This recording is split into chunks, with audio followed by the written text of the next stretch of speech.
you mentioned Mike Will, man.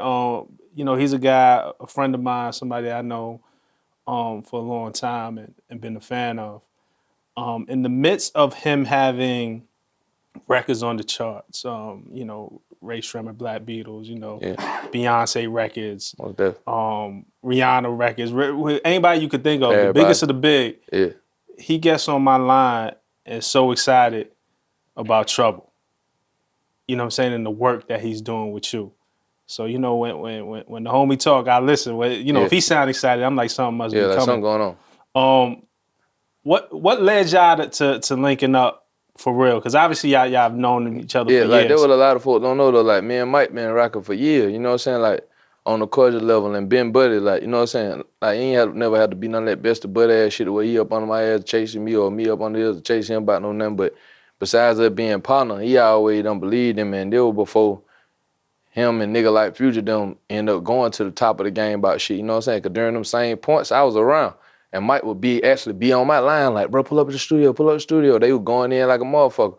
But at the time, I'm playing 1 foot in, 1 foot out, really not even believing in that shit like that. Like, man, fuck that shit. And you just reach so much, you just end up running across so much gay ass shit that got to do with the goddamn gay. Again, not in the literal sense of being gay, but just fugazi and shit. You know what I'm saying? That I didn't really want to deal with at the time, that I didn't even know how to, but I end up goddamn taking my frustrations out on somebody about something, you know what I'm saying? Cause I took everything to heart, you know what I'm saying?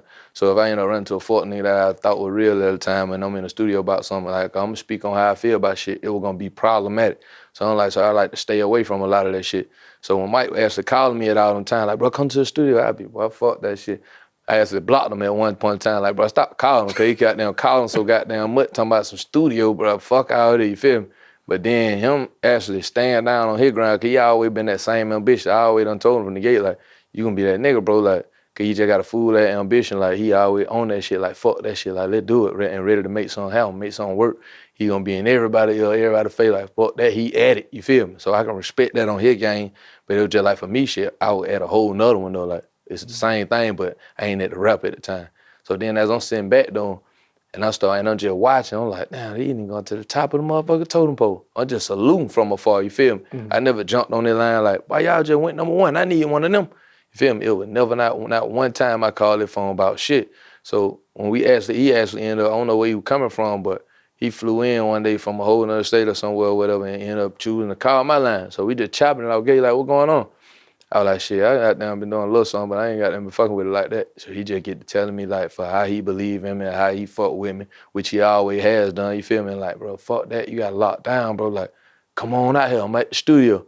Knowing in my head, okay, I bet you did the same far-ass studio, yeah. So he's like, I'm like, where you at, bro? He's like, shit, I'm at Treeside, dad here.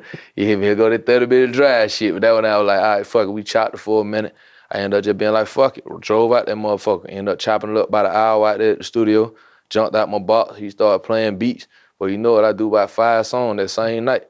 And he was like, bro, that's the shit I'm talking about right there. Like, you feel me? Like, we need to go all the way there with it. You feel me? Like, these 4 eyes on you and shit, you still got the same bagging out here.